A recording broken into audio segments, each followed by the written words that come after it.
It is coming to the end of the week now. It is a Sunday, and I'm joined by someone who is a very, very special person indeed. Very interesting English fighter. You got to love an English MMA fighter, and it's the one and only Cameron Else. How are you? I'm good, sir. Thank you. And How are I've you? got not bad. I'm doing great, and I've got to ask first of all, are you training now that you're back in London? I am, but nowhere near as what I normally train. Obviously, given the whole situation with lockdown, it's actually proved to be quite tough. And I've noticed, obviously, you train in around America. You're doing stuff with Cowboy Cerrone, been to Jackson Wink, all across America. And I want to ask, first of all, what gave you the decision to first fight abroad train abroad in America as opposed to the UK? To be honest, I never really, I never really thought about it. And well, tell a lie, when I first ever started training, so this is before I'd even made my amateur debut. I used to train. One of the first gyms I trained out of was a gym called Semtex, and there was a coach there called Kieran Kettle, who's very, very big in the Muay Thai K1 industry in that field. He owns Double Cage kickboxing gym and that. But basically, one of the things he always said to me is that um, get yourself over to America. He said the way you got to look at it. He said even if you ain't got sponsors or whatnot, he said save your money and get over there and invest in yourself. He said because at the end of the day, no one's going to believe in you like you believe in you, and why should other people sponsor you and give you money and stuff if you wouldn't if you wouldn't put your own money on you? So he said that's something that just always stuck in my mind because I was always like I believe in myself. So if I had the opportunity to go to America, I'd go. You know, but again, this is before my amateur fight, so that always stuck in my head. The first opportunity I get, I will go. Early on in my career, when I first started jiu-jitsu, and this before I started MMA, like doing the MMA fights and that, I was doing jiu-jitsu first. And my coach found me in Neto, was actually his visa was up in the UK, so he was having to go back to Brazil. And I had no one to train with. Obviously, he wasn't very big then. And he was like, come to Brazil with me. So I was like, 100%, I'm done. I had some savings from the army and bang, flew out to Brazil and lived in Brazil with him and just trained jiu-jitsu every day. I just loved it, breathed it, and wanted to become. I always believed that you need to go to the heart of it, where it is, and obviously Brazilian jiu-jitsu being Brazilian, obviously Brazil was at. So then it forwarded on to an opportunity where I got signed to Bama, and then I was good friends with Tom Duquesnoy from France. I actually run a promotion myself, Killer Cam Fight Nights, and I brought Tom Duquesnoy from France over to my show, built him up as an amateur, built him up as a pro, and then I gave him to Bama because obviously he got too big for my show. Always stayed in contact with Tom. Obviously, you know, big Tom, the Fire Kid went. He went massive. He went out to Jackson Wink first in America, doing big things, and then he contacted me and said, "Look, Jackson Wink are looking to open up and bring in European fighters. I spoke to them about you. They're going to check you out." And then I got an email from basically Jackson Wink saying, "Yeah, we invite you to come out and train with Jackson Wink." And at the time, I didn't really know of Jackson Wink MMA gym as to who and what fighters were currently coming out of there. And I actually remember I was sitting on my couch, and I've always been a big fan of Cowboy. So I literally just, I remember watching him in an interview after he won a fight. And then literally the day later, I got the email to go train at Jackson Wink. And I thought, do you know what? I've got my Bama fight coming up. That's about 3 weeks into my camp. I thought I'll finish 4 weeks out there. And I didn't have very much money, but I just had what I had. I thought, fuck it. Jumped on a plane, bang, flew out there, done 4 weeks, got on really well with Jackson Wink and all the team. And then they asked me to join their full pro team. And obviously I had my Bama debut, won that, and then flew back out. And then I just never looked back. Once I had a taste of the level out there and actually started to have an understanding of where I'm actually at, because I never knew how good I was, because I was always the smallest guy in the gym. So I was a bantamweight fighting heavyweights, sparring, like I'm no joke. I was sparring middleweights and heavyweights for my sparring. So people would say, "Oh, you're good," because I could hang with them. But the moment I went out to Jackson Week and fought guys in my weight category, they smashed me all over the place, because it was just different type of fighting. But yeah, I just decided to make the commitment, stayed with Jackson Wink, and obviously 6 years later, still here. Do you know what I mean? It's obviously paid off. I know that was a bit long-winded getting to the actual question answer That's all good. of your question, but yeah, it just basically just stemmed from a coach, Kieran Kettle, said something, very wise man, planted a seed in my head, stuck in my head, and I've always said, like, believe in yourself, and if you believe in yourself, that's all that matters. And I'd bet all of my money on me, and it's paid off so far. So now other people are starting to bet their money too. And obviously, there's a lot of elite gyms, just in America, but in England as well, Brazil, like you said, all around the world. And, most of those are actually in America. We see a lot of fighters from the UFC come from gyms in America. And would you give advice to young and up and coming British MMA fighters to go out and train in America? Do you think it's really beneficial for British fighters? No, not as much now. And a lot of people would sit back and probably say, really, like coming from me, and probably wouldn't expect me to say this, but the difference is where I'm from in England, from a little town, there wasn't no MMA gyms. Do you know what I mean? And I never had a real, like, I had my jiu-jitsu coach, Fami Neto, and I couldn't ask for a better jiu-jitsu coach, but he's my jiu-jitsu coach. But I never had an MMA coach.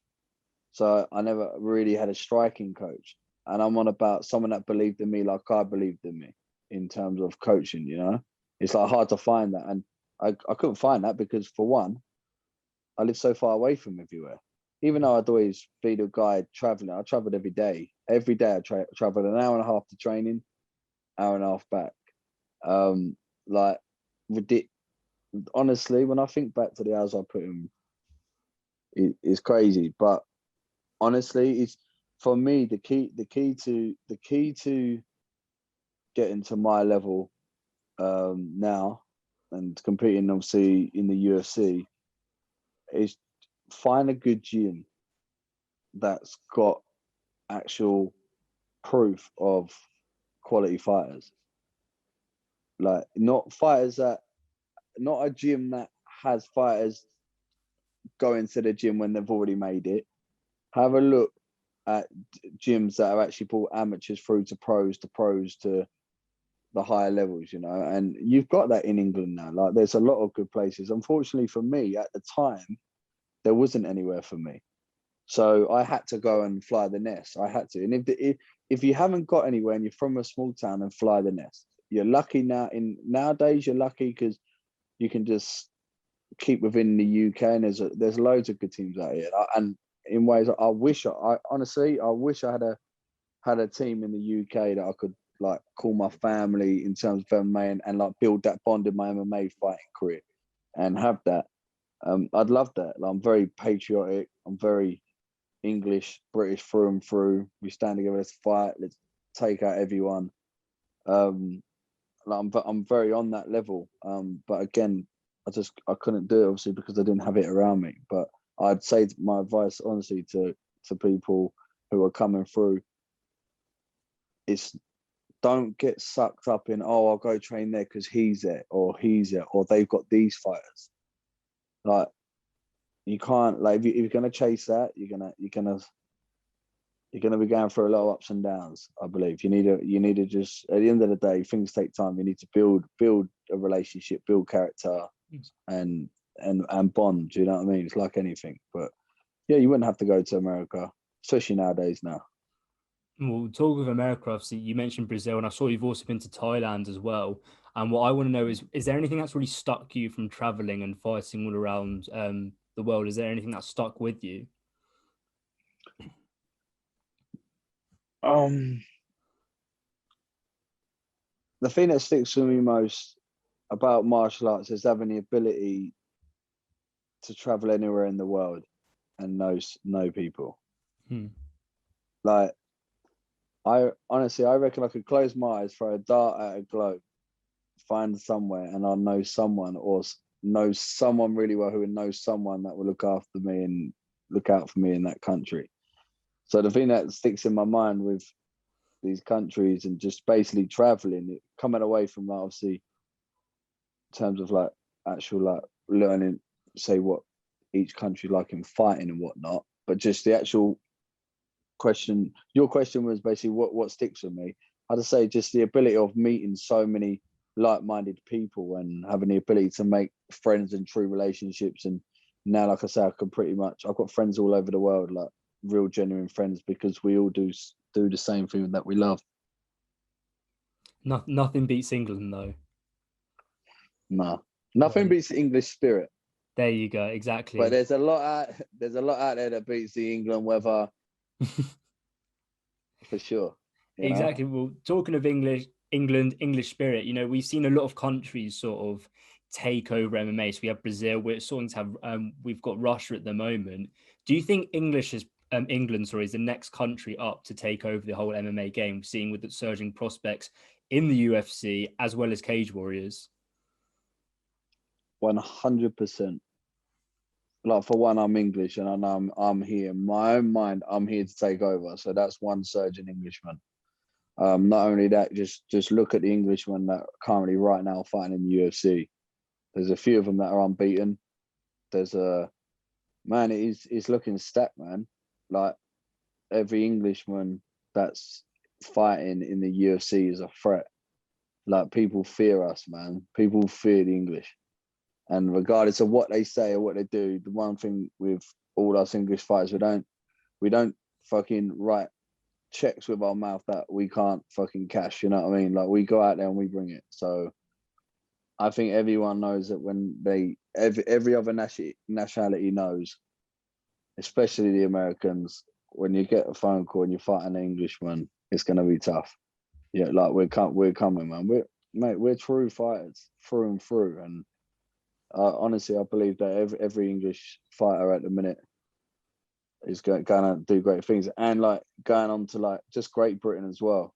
Like you got the Welsh as well, like obviously Jack Shaw, Jack Marshman.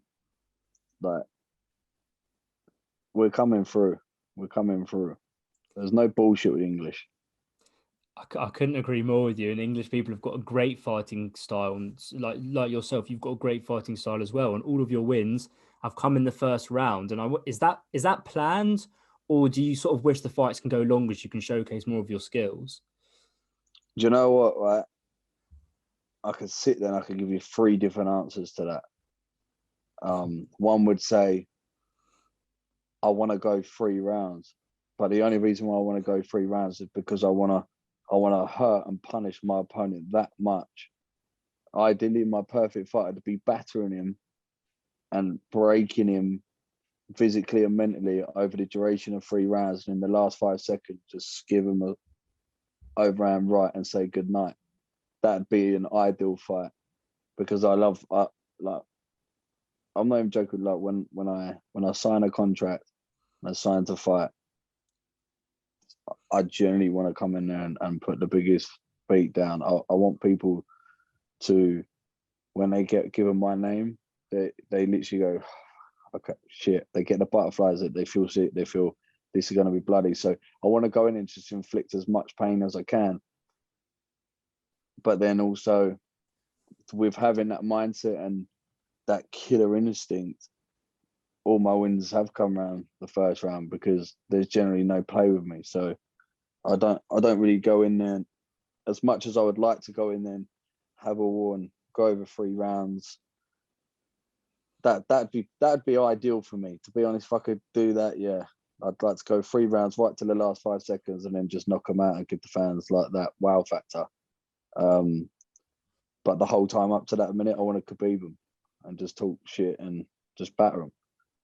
Is it sort of satisfying for you to know that all of your finishes come in the first rounds? That sort of give you not of an air of invincibility, but you sort of live like, yeah, don't mess with me because you get knocked out in the first round.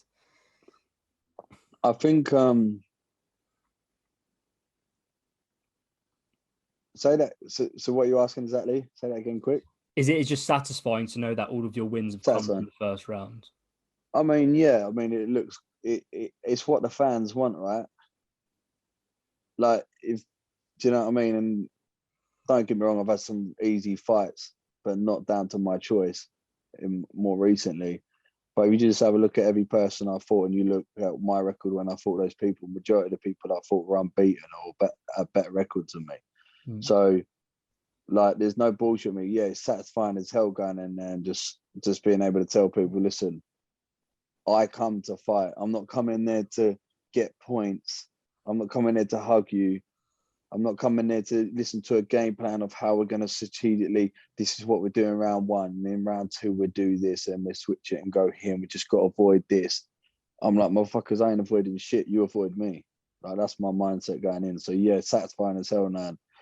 That it's more satisfying that I know that when these fighters get the phone call and they're fighting me, they know, oh, okay.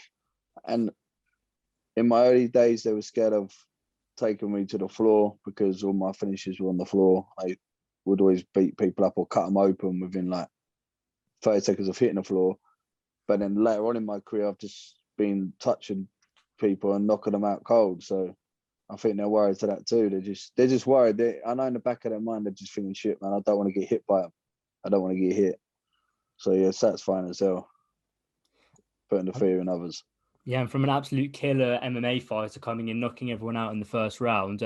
Obviously before that, as if people don't know, you have served, you were in the parachute regiment, and if I may, I'd just like to ask one little question on that, and I just want to know how that transition came about from the parachute regiment to mixed martial arts.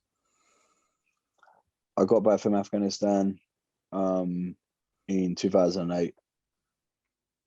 Started getting a bit rocky in my life outside of the army. Was drinking a lot, going downtown, getting in fights every weekend. I think at one point I got arrested 4 weekends on the trot in 4 different locations. So it was like shit. It was bad. It was, and I think I had 2 or 3 charges. So I was in court for all 3 of them. So as you can imagine, it was like my best friend pulled me to one side and said, "Look, you're gonna end up in prison, man." And he's calmed down. And it weren't that I was out starting trouble, because I never would start the trouble. But if there was an opportunity to knock out a bully or someone that thought they'd jack the lad, I'd put my name down first and start swinging.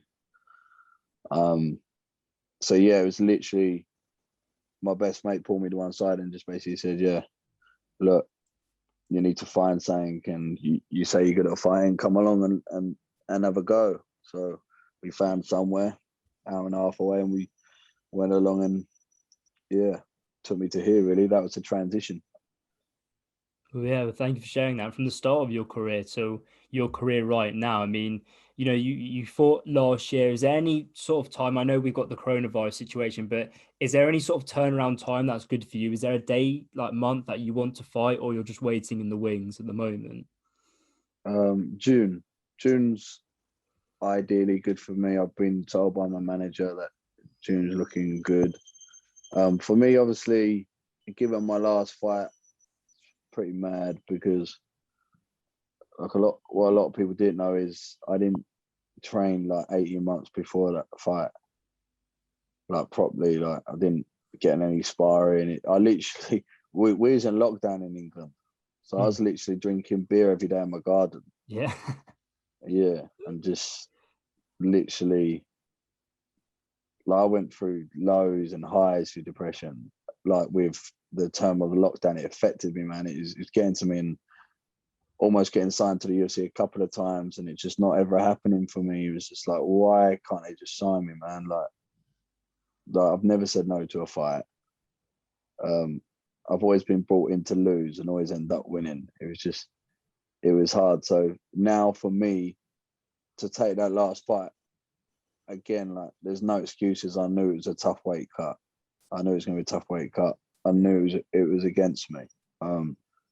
So it's not an excuse, but the actual facts are there was so many things against me in that fight. Pretty much 18 months layoff, coming in at 22 pound overweight and having like just over a week to lose it. Quarantine in London, quarantine in Dubai. Do you know what I mean? There's a lot there, and I felt good until I got taken down and I was exhausted, it like proper exhausted. So I just said, like I said to my manager, I'm at the highest level now. I'm in the UFC. There isn't nowhere above here. So therefore I haven't got to do something silly right now. Just take a quick fight. Do you know what I mean? I'm not doing this short, like, even though I'm known for taking short notice fights, just for this, for the time being, I'm not doing it. I'm not going to do it again. What my aim is to go back out to America and get back training regularly, get my body used to training 4 times a day, 6 days a week, get that going for about 8 weeks, then look to take a fight in 6 to 8 weeks from there. So I'm already in shape, training daily, like I've spent my last 6 years doing to get to the UFC. I never just turned up for fight camp. I always just carried on training. So that's what got me good so quick, like, or got me like progressing so quick in my own ability. So I said, like, I want that. I want that for my next fight.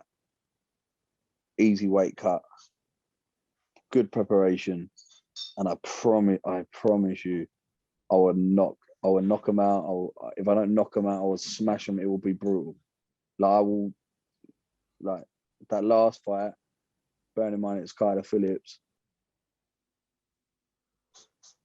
Kyler Phillips didn't fight Cameron Else that night. He felt Cameron Else's power and he didn't like it, but he didn't fight me that night. And like, no disrespect to him, like, he's doing his thing. But there's one target in front of me, and that's Kyler Phillips. My aim now is to chase him. I don't want the title fight. I wouldn't want any of that until I've got to him again and fought him on a full count. So if there's one person chasing him, it's me for sure. Oh, I love to hear that. That's definitely the English spirit and the English mentality there. And I was actually going to ask you, you have actually been called out by a couple of fighters. I think Aaron Phillips, I think his name is one of them. I mean, what are your response to these call outs? Do you not really care about that? You're clearly just focused on Kyler then? Oh, no.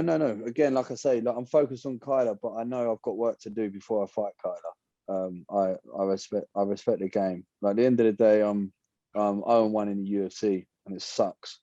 It sucks to lose, regardless of how you lost. It sucks, regardless of what factors. It's annoying. So, and back to the Kyler Phillips. For me, I get 2 wins under my belt now. You know, it's him I want. Like, when I go into the top 10, it's him I want. Before I ever get to the UFC title, it's him I want. I want him because I want him on the full camp. Like, I hate any motherfucker getting one up on me. He got one up on me, but it's just saying there. It's the competitive fire in me. Like, if you beat me, then I'm coming back for you. My training partners who tap me out on the mat, they know, okay, now Cam's going to come at me for the next 5 rounds or the next 5 weeks. Like, I don't give it up. I can't sleep at night. Like, it's always on my mind. So, as for that, Aaron Phillips, listen, the kid's a gimp. He's a school teacher. He's like a little nice, pretty boy.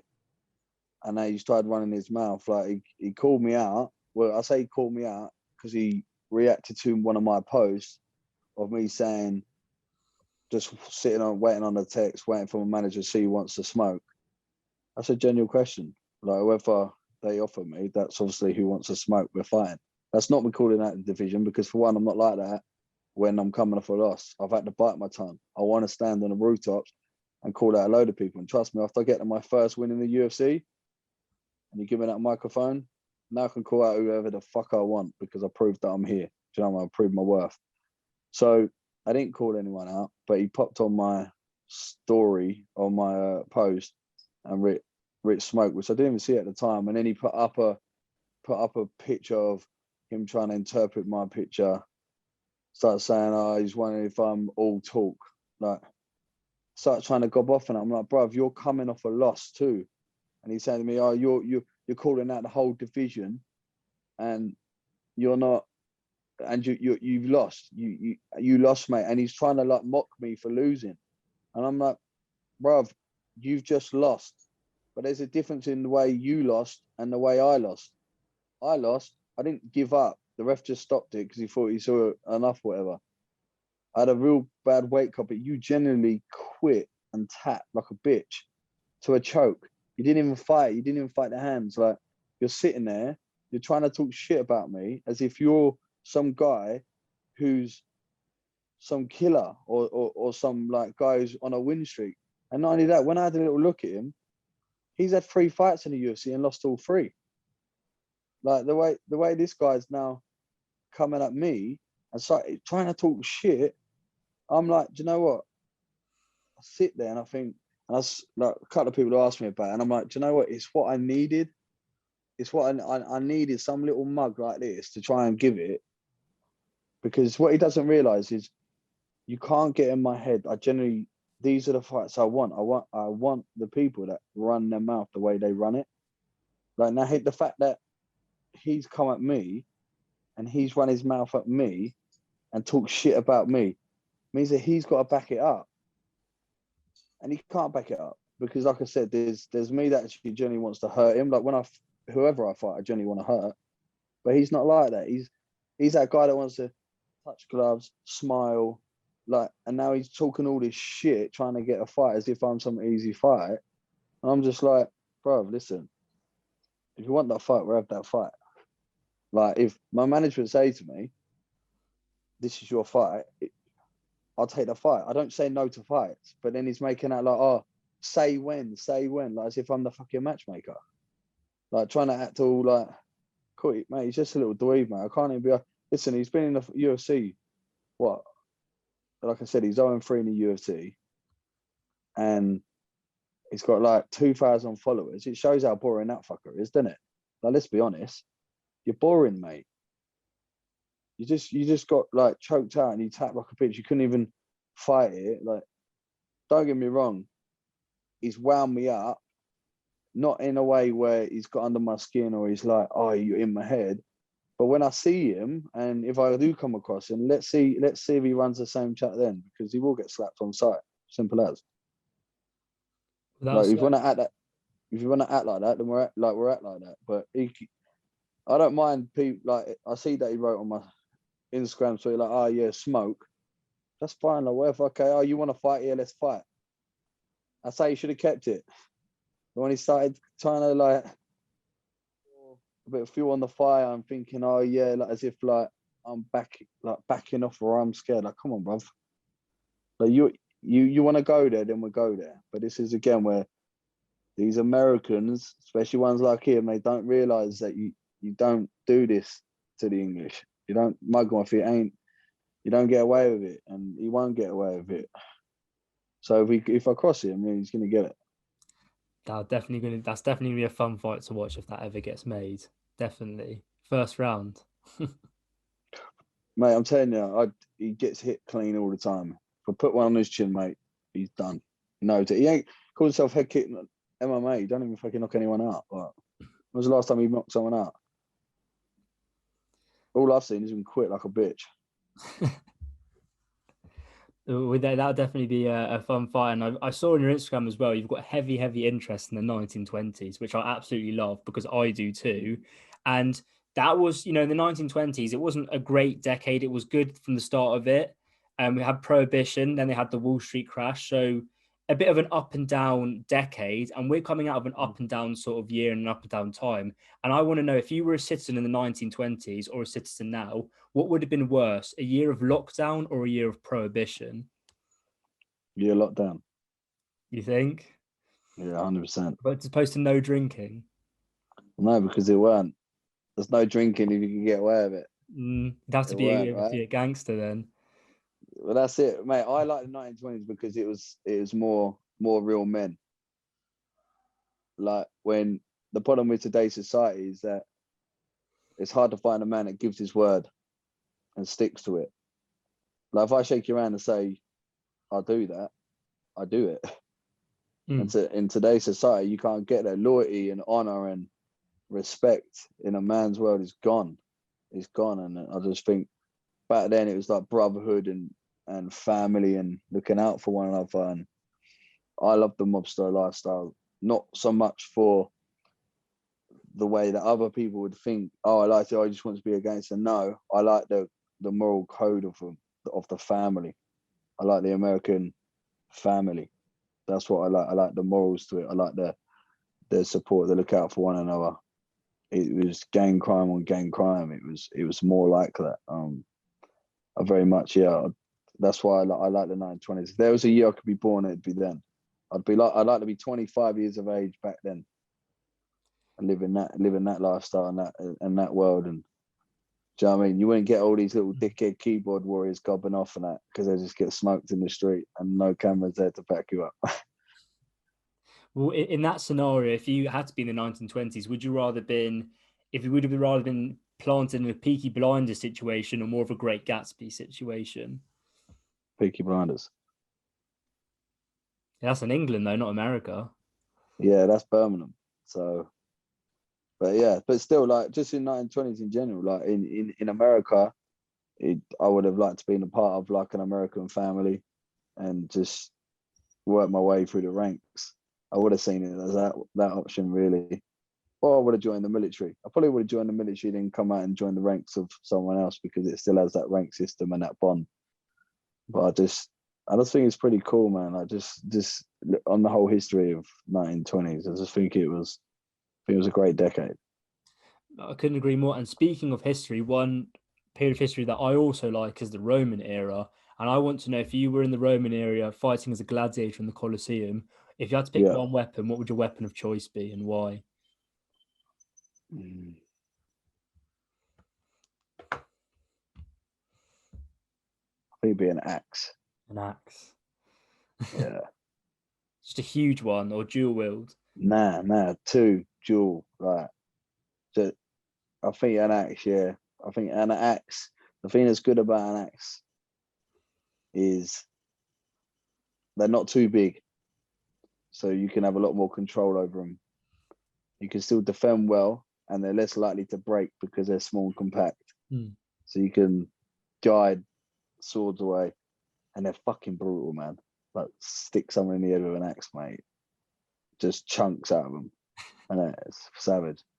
What do you think of the they do that for MMA now? Like, I think M1's done it, the medieval MMA, where they're in all the gear and they're fine with I the know.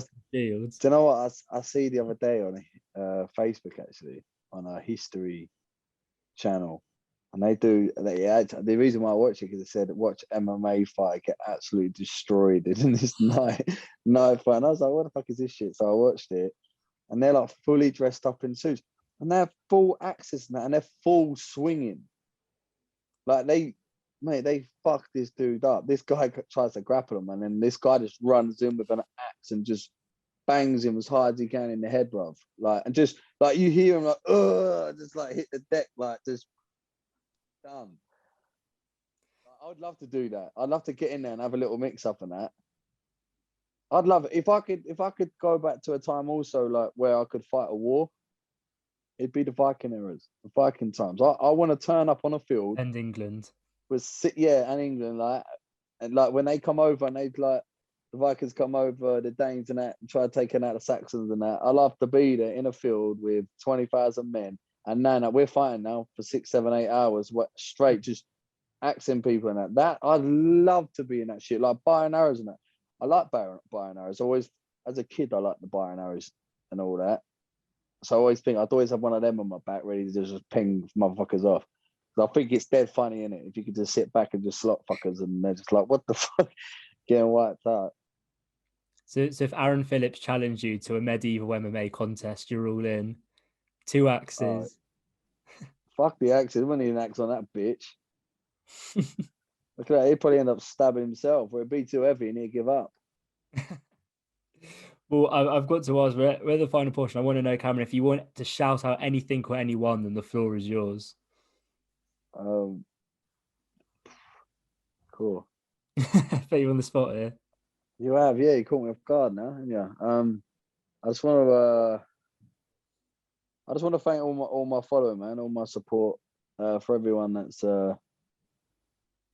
been there, supported me in one way or another. I know often I've mentioned, well, I say often on the last few promos I've mentioned a couple of times how like people didn't believe in me and that. Well, I more meant that aiming towards coaches and stuff. I've got family around me. I've got some good friends around me that have always believed in me. So I thank them more than anything, and my missus and my kids.